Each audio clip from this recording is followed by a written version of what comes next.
Welcome back, everybody, to the Attract and Stand Out podcast. I'm your host, Darlene Hawley, and I am so excited for today's guest because you are in for a treat. We are going to be talking with Amber Hawley, and you heard that right. This is Darlene Hawley, and we're talking to Amber Hawley, and we are not related.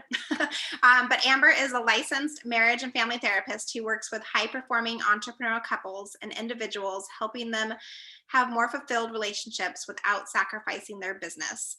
She's the owner of a group therapy practice in Silicon Valley, wife, mom of 3 kids, avid coffee drinker, host of the My Biz Bestie podcast. And Amber originally worked in the tech industry, but her love for people led her to pursuing a career where meaningful relationships are the center of everything she does, which I absolutely love. I'm all about having meaningful, long-lasting friendships and relationships. So Amber, welcome to the show. Thank you. Thank you for having me. Yeah, I'm so excited to have you on here today. And as I joked in the intro, obviously we both have the same last name, so we're going to confuse everybody in this podcast. It's not a typo.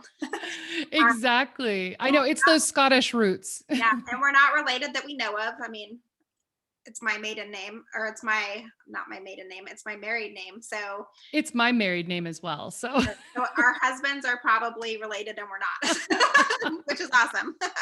We'll yes, have to figure out the tree the diagram lineage. and Yes, for hopefully sure. see if we're connected somehow, which would be fun. But I'm so glad to have you here. How are you doing? Wonderful. Wonderful. I'm excited. I'm excited to have the conversation. Talking to people. It's my favorite thing to do. Absolutely. Yeah. Yeah, you get to ask all the great questions, right? Just like I do as a coach. So Yes, exactly. Yes. perfect. Well, before we dive too far in, I always like to just start the conversation kind of light. Like we're a little over a year into a pandemic, and life has kind of been flipped upside down as we normally know it. Um, what do you feel like has changed for you over the past year? Like, is there any nuggets that have really made a big impact in your life? Wow. Yeah, that's one of those questions, right? Like it seems simple, but in many ways, some things have not changed at all, but I feel like a lot has changed. And I think for me, probably the biggest change shift for me is like, we do all these years of learning or we have these aha moments and we might like make a change and then we kind of like go back to like status quo or we like push our comfort zone and then we kind of like ease back. It's like that back and forth thing. At least that's what I see as a therapist and as a coach, right? But this last year, all of a sudden, I was like, all of this stuff that I've been tolerating, like dealing with, I was like, I'm done. Like I have no more bandwidth for it. So I think there were things that weren't working for me, or either relationships, be them employees or people that I worked with in business, or even friendships, where I'm like, yeah, like I think it really made me question like what's important, how much, I don't know if we swear on this podcast, but You how much, take it. You're fine. okay. I was like, how much stuff shit we deal with.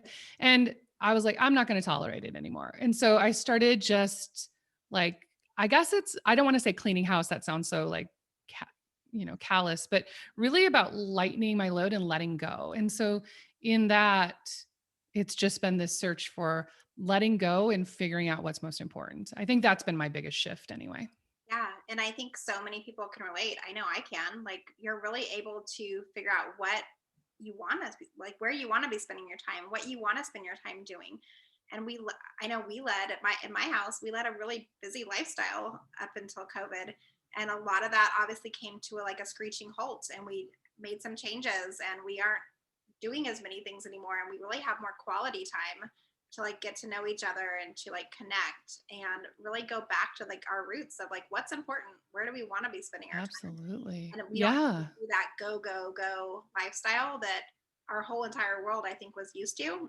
And so Yes. I'm super curious, like as things start to open back up more and people start going back out to like normal, like what that's going to look like for everybody. But I know for myself, I'm trying to take it slower. I'm trying to take it, day by day, and not like rushing back to like any old routine, and really seeing like, do I want to do this? Does it feel good? Does it light me up?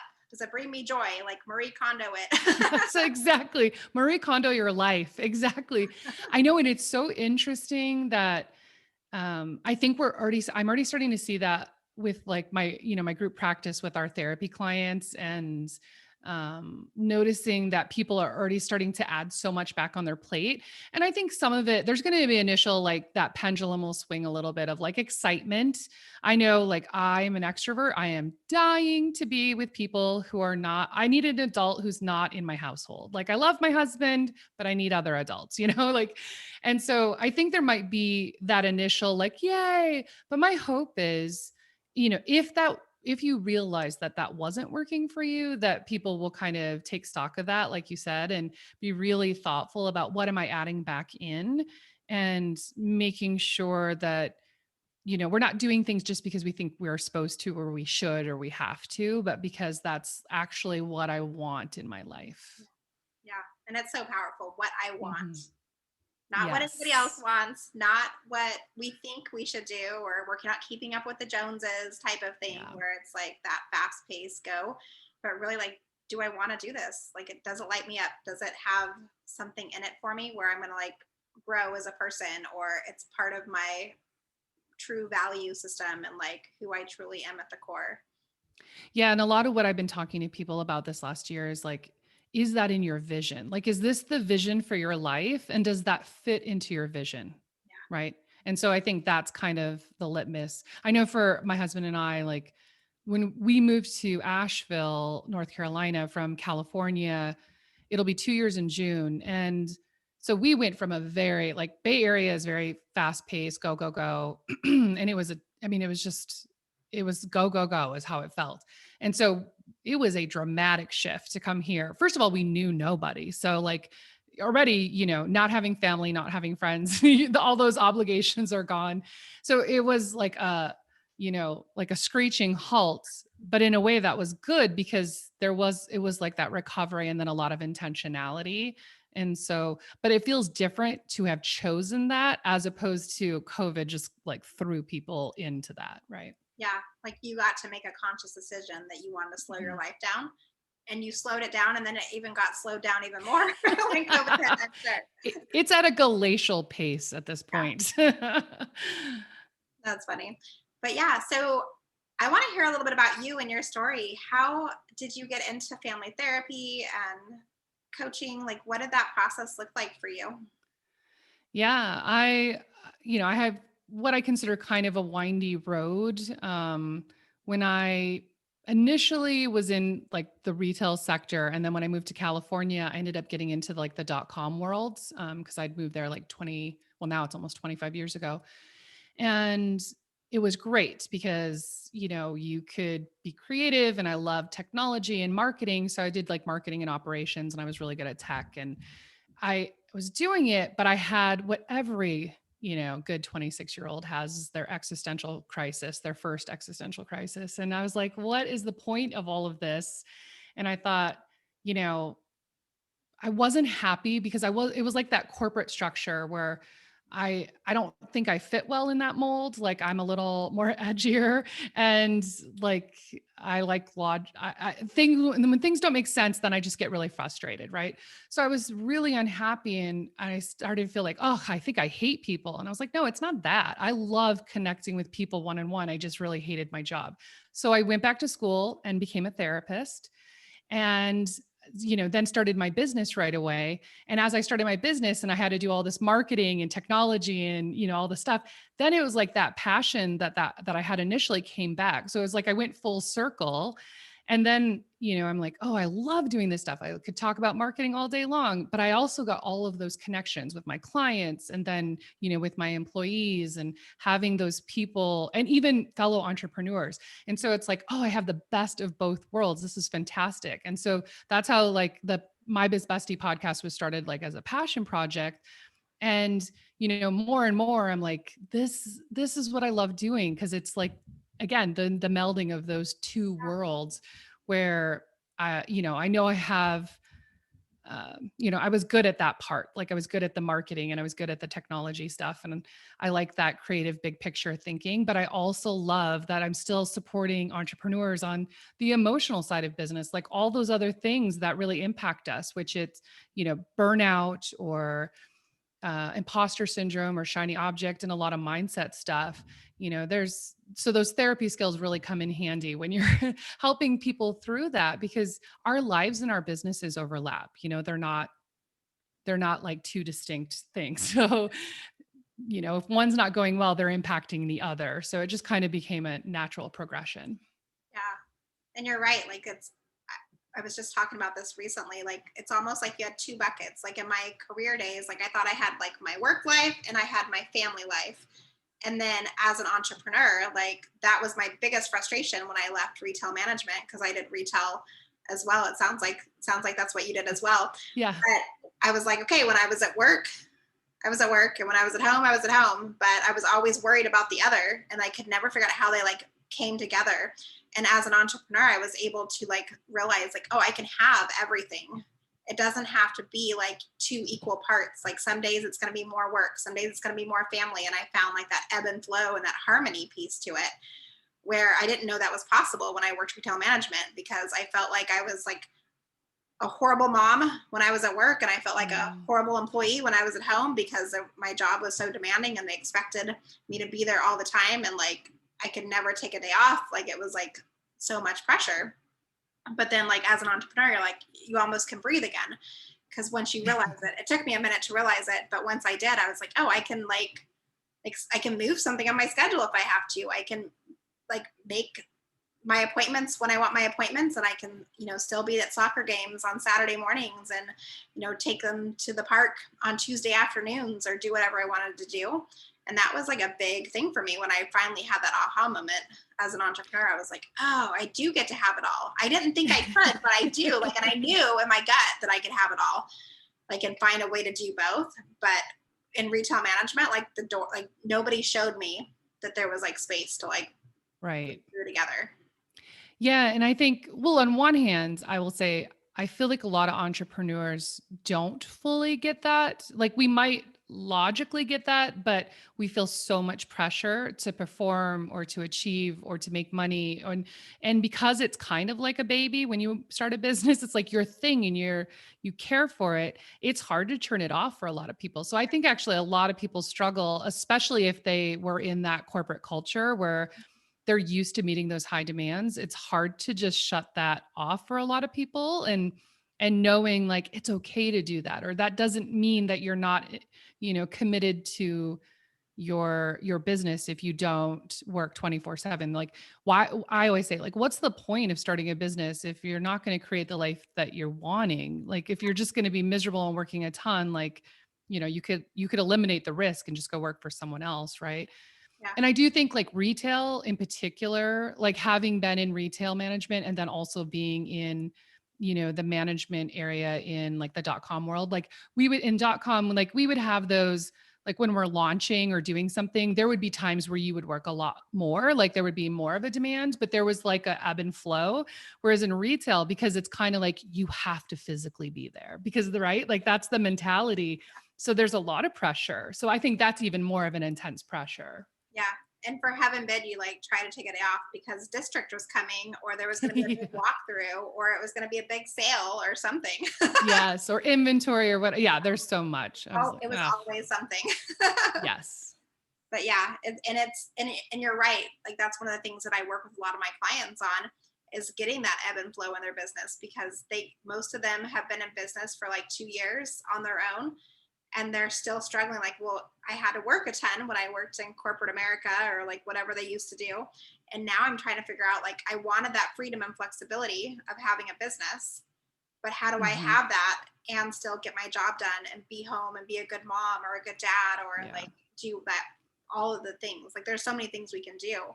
And like, that's one of my like superpowers, is like slowing them down a little bit and Yeah. saying, it's okay, here's how we manage this, here's how we do it, and here's how you give yourself that space so that you can really create a schedule that works for you and doesn't feel like you're only doing one of those things. Exactly. Yeah. And it is a struggle. I mean, because you not only are you shifting that mindset and, that all of those years of experience, especially if you're a type A go getter, or I like to say you have that Gen X work ethic thing where it's like a matter of pride. Like, this is what I'm supposed to do, is I'm supposed to work myself to the bone.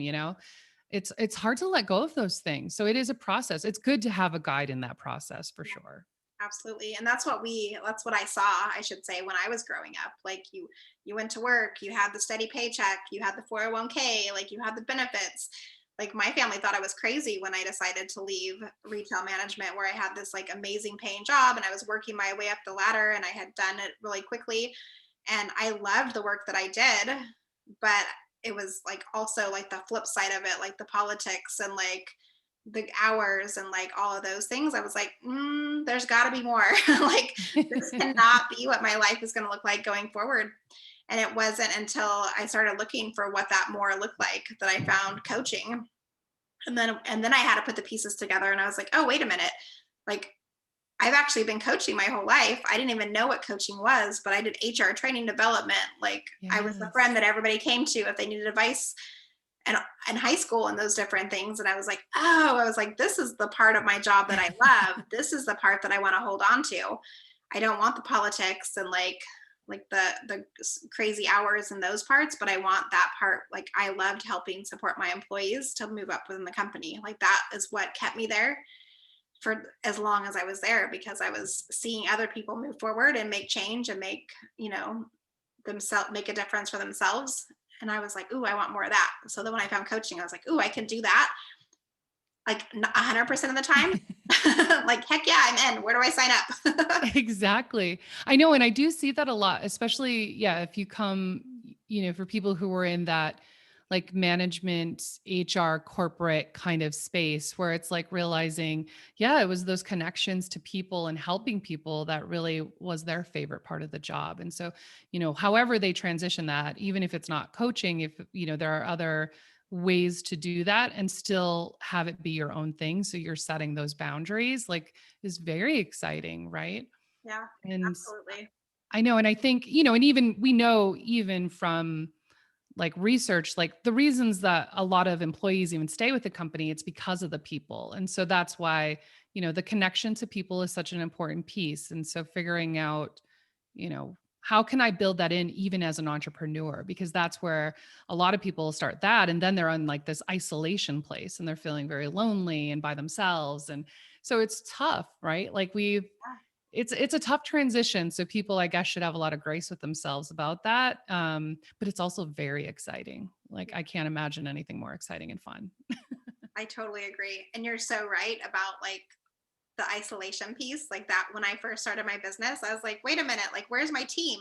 I didn't have the ability in the beginning to like support that. Luckily now I have virtual assistants and I have colleagues and accountability partners and people that I like connect with to like make that team feel, even though I technically don't have like a huge team like I had back in retail management, I still have the ability to have those conversations and the connections that I need. Yeah. Because you're right, like at first you're like, okay, like I'm starting this business, I'm so excited, and then you're like, you sit in your home office and you're like, well crap, it's just me. Who's going to get the coffee and who's going to what am I supposed to do? Someone tell me what to do, right? Is even a big part of it, I because was like, that's more it. I was like, I'll get my own coffee. But yeah, now what? yeah, but I always knew what to do in retail management, because like there was an SOP and there was customers walking in the door and like all the marketing was done for me and I knew exactly how to nurture and support and like make those customers happy. And then all of a sudden I'm like, wait, where's the customers? Like, who's going to send me the customers? And I'm like, oh yeah, that's me. Go find the customers, Darlene. Where am I going to look? Yes, exactly. Yeah, which is why, again, so many entrepreneurs are overwhelmed because, right, like usually in the beginning, people can't afford a team or that support system.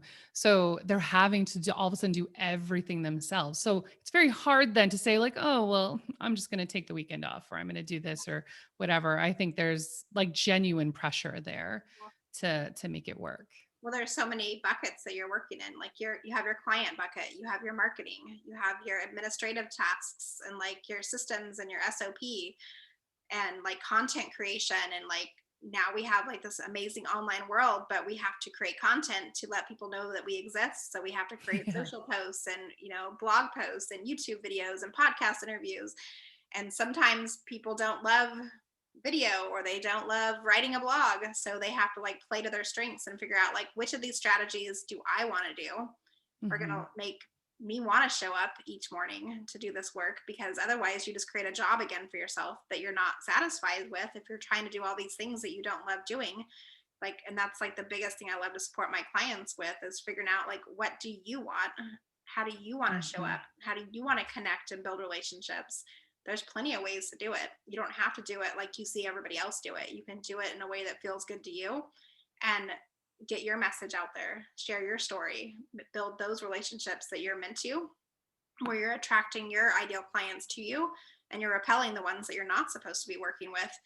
And it makes it so much easier than just trying to do like all the things and talk to everybody and do all the marketing strategies. Yeah.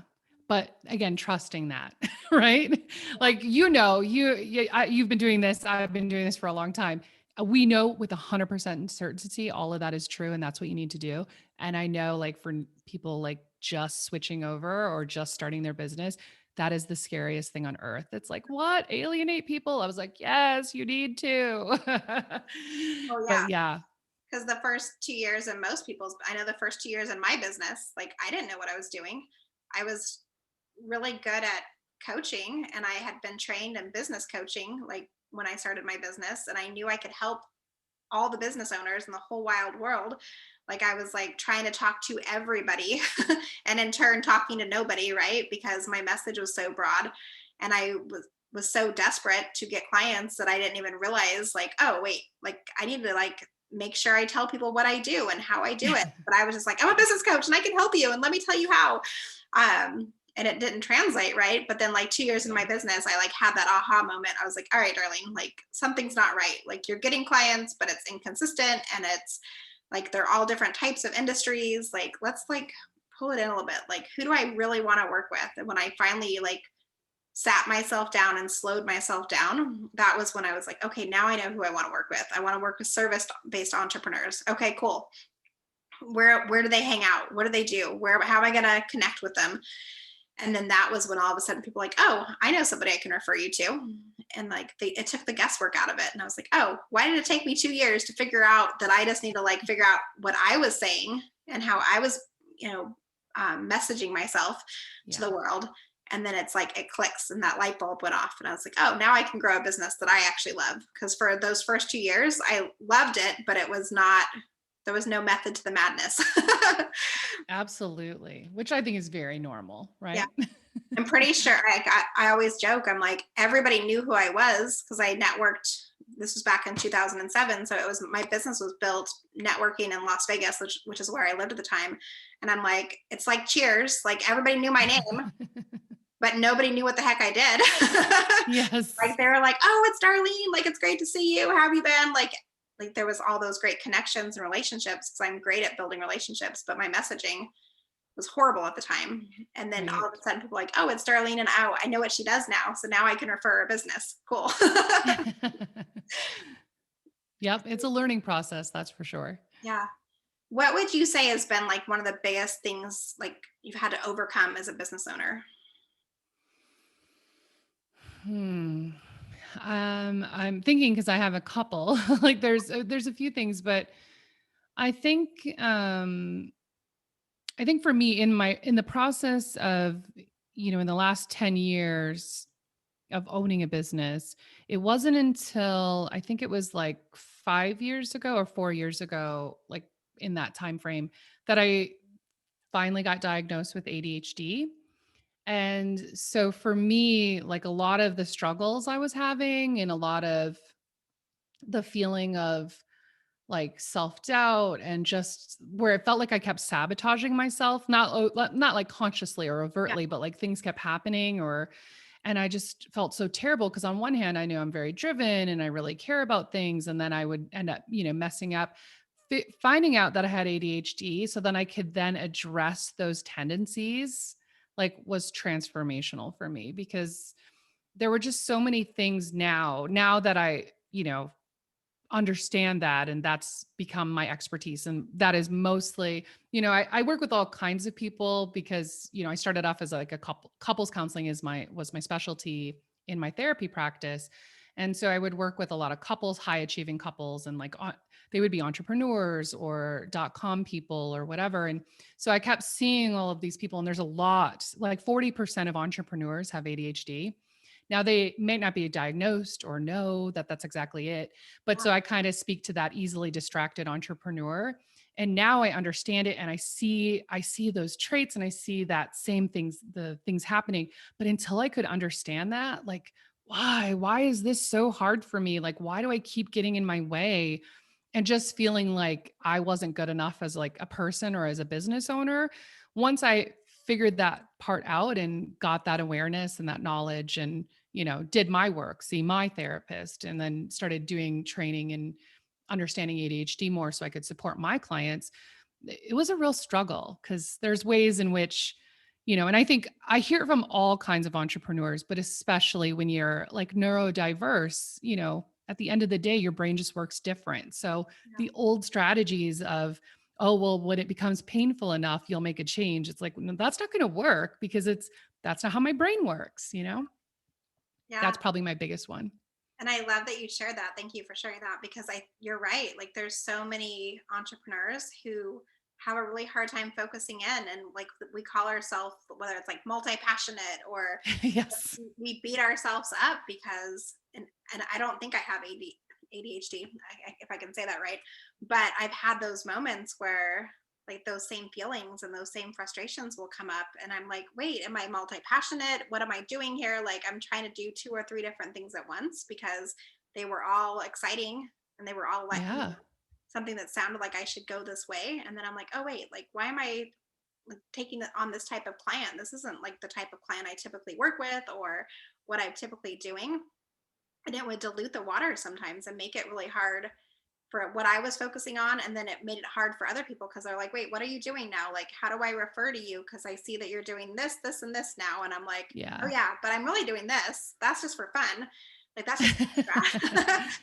So, Yes, and it can feel really scattered. And that's the thing. I think a lot of aspects of entrepreneurship lend itself to kind of like show up like ADHD, how people think of it.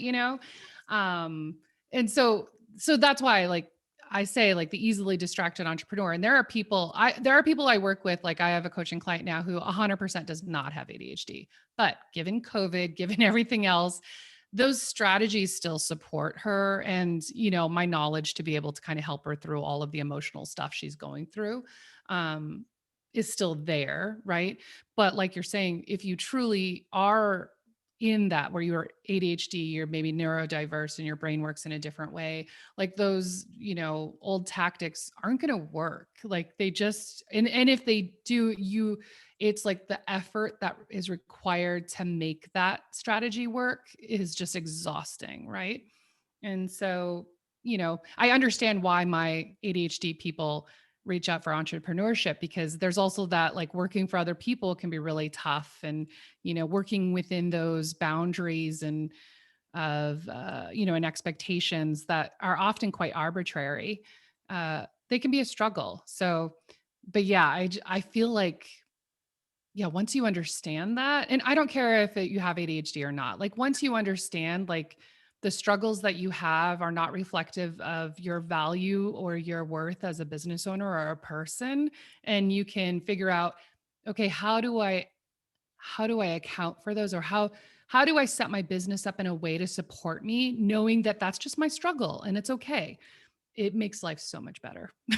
like, that was the perfect wording for it, too. Like, how I set my business up for myself. Like, you can play to your strengths when you know what they are, and you can also give yourself the support that you need in the areas where they're not your strengths. Like I don't even know that I like the word weakness, but like if it's not your strong suit, how can you bring in support around that area so that you can continue to focus on the strengths that you do have and move yourself forward? 100%. So I love that because so many people like beat themselves up for those weaknesses, and in reality, like we all have areas that we need to improve on. We all have areas that are not our greatest strengths. They're not things that we love doing. Like some people love admin tasks and like a Google spreadsheet, right? And other people Yep. despise them. And like it's the hardest thing in the world for them to figure out how to uncode it and like figure out what they're doing. So bring like that's what I love about like when you're as your business starts to grow, you can start to play to those strengths and bring people in to support your team. And don't bring in people that are just like you that have the same strengths as you. Like bring people in who will like complete you. I don't know if complete Yeah. you. Complementary. Yeah, absolutely. And like that's like where the magic's at. Like that's the most beautiful thing I think I've found with building a team and having virtual assistants work with me now is like the areas that I don't love doing. Like I can do every area of my business. I have at some point, right? Hmm. But I don't love doing all the parts anymore. I don't have the bandwidth for it. Like some of them, like I go, "Ugh, Yes. I have to like upload my podcast today. Like some of those things, like that's not what I want to do anymore. So I have a virtual assistant who does that stuff for me, and I'm able to utilize that strength, and then I can still show up and do the stuff that I love to do. Exactly. And it's not the best use of your time or your energy or even the most logical. But I think the hardest part is, I'm not talking about being Pollyanna here, but you really need to be like super protective of your state of mind and your mindset. So if you are mired in that, like, I'm not good enough, or I just need to do better, this is something I hear a lot from people. If I just did my business better, then I could do all of this, or I could, I should be able to. And it's like, well, there are some times that I say, I'm all about growth work. I mean, I'm a therapist, I believe in change. I love learning. I love working on myself. And at the same time, we're human, we're imperfect. And so there's just some things that I've come to accept, like that's just the way it is. And I no longer care. And I have no intention of changing it. And I'm not giving that any more thought or energy. And that keeps me from being in that place of feeling less than or like negative, and then that's helpful because when I feel bad, my energy's lower. Then I kind of go, then you go to work and you're supposed to do something and be all upbeat and all like, okay, we're going to get this. And you're like, but I really don't believe that, it's going to impact it impacts everything. So that's another piece. Just sometimes it's just accepting like that's how it is. Yeah. And especially as a business owner, right? Like our mindset is probably 80% of our day. Yes. Like Yes. sometimes I wish that wasn't the case. Like I'm constantly like entrepreneurship is like a self-development training boot camp, right? Like A hundred I percent. work on myself way more than I would have ever had thought as an entrepreneur. And like Yep. I'm constantly like, learning how to EFT tap or like journaling again or reading another book because I'm like, oh, I'm struggling. I keep seeing this show up in places. Like I need to like work on this and like get to that better spot. But so often we're spinning Hmm. or we're frozen. Like we don't do anything, right? We're either like a tornado, we're going nonstop, or we're like stuck and we just sit there and we're like, okay, well, I'm going to do nothing, deer in headlight. So Yeah. finding that balance for you and knowing how you can show up and like continue to work on yourself and and know like I am worthy. I can do this. Yes. Um, it some days are going to be harder and some days are going to be really easy. But those days that are harder, like having a dance party or knowing how to get yourself motivated again so that you can get back to that happy spot has been huge because definitely like what you were sharing, like we've all had those days where we're like, woe is me, I just don't want to work today or I don't want to do Yeah, this so well. absolutely. But if Hey, I still cocoon from time to time. I think it's just like the lows aren't as low and they don't last as long, right? Like that's I think the difference is as you go through that. And you're always going to have rough things or crappy things that kind of pop up, but yeah, sometimes you just need to cocoon and yeah, that's absolutely. okay. Yeah, this week has been one of those weeks for me. I'm like I need a slower week, so I found some space in my calendar. I was like I just need a little bit of a slower week, a little slower pace. Like I just need some time for myself, and it's okay. Like, did I do as many marketing activities as I probably wanted to do? No. But am I going to survive it? Yeah. Is it going to be okay? Yeah. And will I do them next week? Absolutely, because that's part of my plan for growing my business. And Right. I have to show up. But it's okay to like have that ebb and flow where some weeks it's Yes. a little bit less and some weeks it's a little bit more. So, and that's the thing, right? Like giving yourself permission and having that. actually gives you the energy the next week. It's when we fight that and feel like, don't even, if we take it, we just feel bad. It's like that guilt thing. That's just, guilt is just exhausting, right? Yeah. So like giving yourself permission, and isn't that the point of entrepreneurship? And there are extremes. Like I definitely, a lot of the people I work with are either they're like really gun-ho doing all the things and constantly saying they're not doing enough and beating themselves up, or they're actually like constantly giving themselves breaks and constantly being like, oh my gosh, I need this time, like I need to whatever. And they're never doing the thing Yeah. because I That think they're doesn't. also avoiding something. I see those two ends of the spectrum there, but knowing you're in the middle, like, yeah, you got to give yourself that. I did that last Monday. I ended up playing hooky. It was a beautiful day and I had gotten my massage. It was 90 minutes. I was feeling so good. And I thought, okay, I'm going to get a coffee and then go work.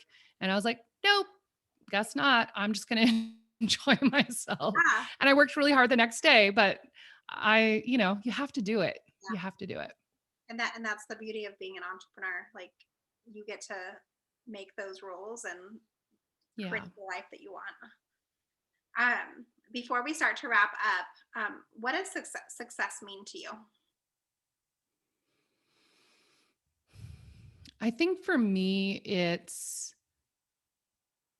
I think with success, I still do have like a financial piece of it that matters to me. There's like a certain level of achievement. I am a type A go getter. Like I am very type A, working on my perfectionism all the time. But so I think having the money that I want to live the lifestyle that I want so that I can enjoy myself, because that's more like that's the important part to me. I love working hard. I love my work. I love to do things and, connect with people. And so that part, I actually love it. So that I'm very fortunate, but I have 3 young kids and I have friends and family that I want to spend time with and nurture those relationships. And before I was in that place where I was having to give so much to the work side that I wasn't getting to enjoy the other side of it. And so for me, I know people have such a reactive thing to the word balance, but I think it's a balancing act. It's like, yeah, like you said earlier, it's not that it's equal, but I want to be able to say, you know what, I am going to go do this for myself, or say I'm going to go visit my friend and take this impromptu trip and do those things. And so I think success is me achieving the vision that I'm creating for my life, and that shifts for me every few years. Yeah. And so like the last few years it was about being, I wanted to be virtual because I don't cancel on my clients. Like I love my clients, and in therapy I was every week I was there, seeing 8 clients in a row and just really seeing a ton of people. And I'm like, I love them. And it meant that I could never go do things like, spontaneously. And so now I'm like, oh, I can act. It doesn't matter where I go. I can go visit people. And yes, on those days I have to see my clients, I see my clients, but I can do it anywhere. So I'm already like every step of the way, I'm achieving success and achieving that vision. And so I think that's it. It's just like achieving my vision. My vision includes financial goals. My vision includes like relationship goals. And yeah, so I guess that helps me clarify my answer there. I love it. Yeah, and you're so right. Like there's so many pieces that each of us have like a different definition of success. And Hmm. we get to pick that and it changes. Like I love that you mentioned that Yeah, it changes because it doesn't like what you say today, 2 years from now might be totally different. And that's okay. Like 100%. it's your definition of success now. And it gets to look like whatever you want it to look like. Exactly. So we're going to go into rapid fire questions. I just Okay. have a couple questions for you that I love to hear everybody's answers. Don't stress too much on it, whatever comes to mind. Do you have a morning routine? And if so, what is it? Oh my gosh, I fight on this one so much.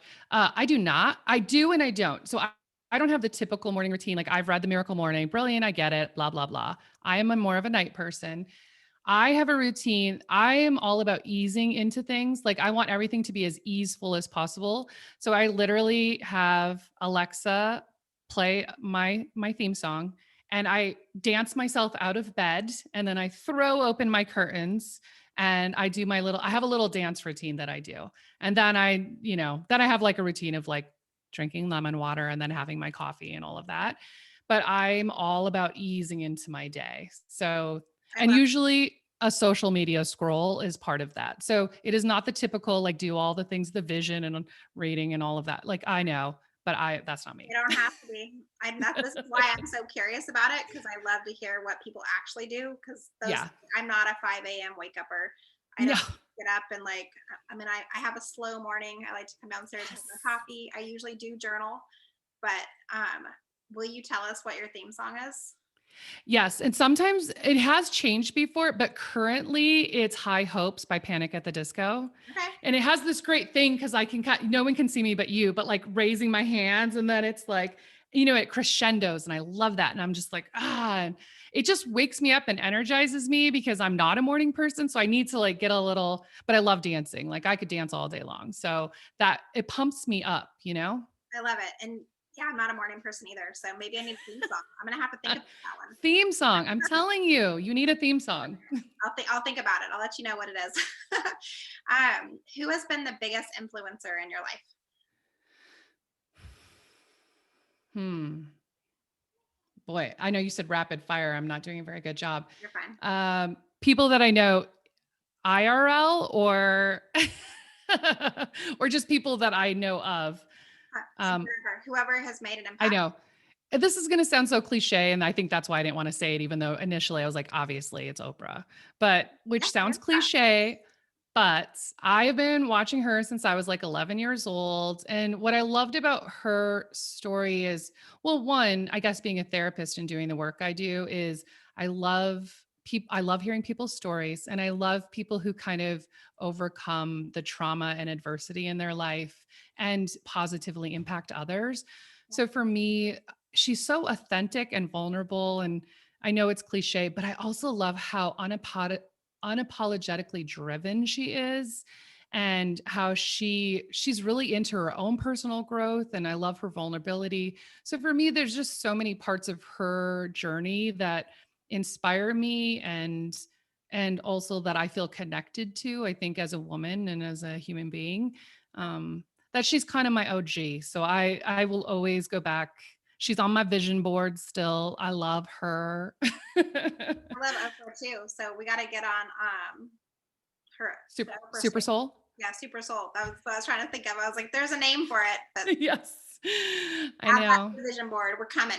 I know. Put her on I'm telling you. Yes, I am. I will go. I don't mind going with a bunch of people. I just Want to my go? Oprah. Yes. um, what is the best, or what's your favorite way to recharge and reset? Like when you're just like in that funky spot, other than dancing, do you like to go anywhere or do anything? Yeah, I guess for me, being with people because I am an extrovert. I am an ENFP, which we're the most introverted extroverts. So I do like my alone time. I definitely like that. But I think just being with people and I love sharing like good meals and just talking to others and connecting and with people that I feel really close to and can trust, like those inner circle people, not just like any random Joe on the street, but but the Your people that yeah, my people that I love. And but I'm also like things I'm a big time TV watcher, which, I'm always like, I know we're not supposed to watch TV, but I don't care. So I love a good binge. Like I will binge watch a show, do snacks and have movie nights with my kids, like those kinds of things. Like, and I don't feel bad about it. Like I just unapologetically I will, what do you call that? Like vegetate. what did you binge watch last? Well, last week, so it was because I had kind of watched a whole bunch of things. And so I kind of was running out of shows. And then last week I got my second COVID shot and it just like killed me for about 4 days. So I did binge watch the rest of A Million Little Pieces. And then my youngest was sick for a day. And so her and I binge watched Stranger Things, even though we've watched it all before. And so we did that. And then I did a few documentaries. But see, like I said, like hardcore. I mean, that was over 4 days, but still. Right? Sometimes we need that, right? Like I know Oh, I definitely have Like before I go to bed, I usually watch. I'm usually binging a series at bedtime. Like Yes. my husband's asleep because he wakes up really early for work, and the kids are already in bed. And I'm like, that's the only time I get to watch what I want to watch. So I'll watch a show and then I'll binge it for like a week or two. Like try to watch all the episodes, like one or two a night. So we all do. Absolutely. I know. I mean, but see, I can stay up all night and watch them. So, but I love that. To me, that's my recharge. And I love movies. I love entertainment. Again, I think it's stories, right? I will say my favorite recent binge watch that I watched the entire series. Now there's only 10 episodes so far. 3 times in a 2-week period was Ted Lasso on Apple TV. So I'm just putting that out there. I'm spreading the love. If anybody wants to feel good, you need to be picked up. You need like a uplifting show. That's the show. Okay. I will have to go check it out. I think we have Right. Apple TV. I think Doesn't everybody? my I husband, mean, I think we just have, by having a device. yeah. Yeah. And my last question for you, and I can't do it today, but if I could give you a plane ticket and you can go anywhere in the world, where would you go and why? Hmm.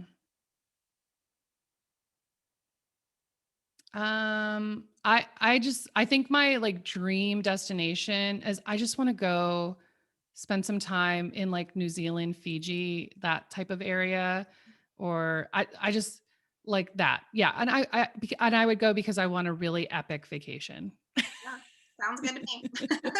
Yes. Perfect. Amber, it's been so fun having you on the show. Thank you so much for taking time out of your busy schedule to be here with me today. I know people are going to want to connect with you. Where should we send them?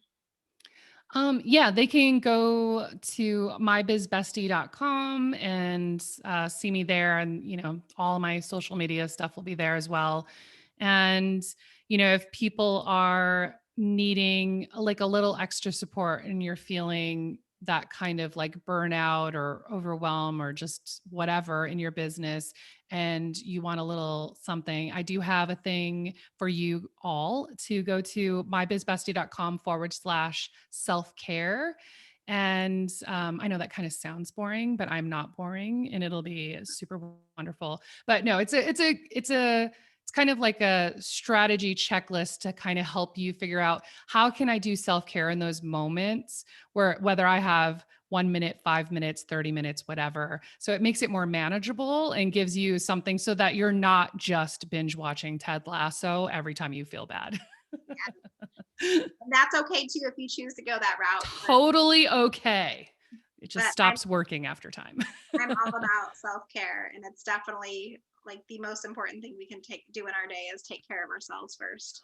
So that we can 100%. show up for all the amazing people, all of our clients, our families, our friends.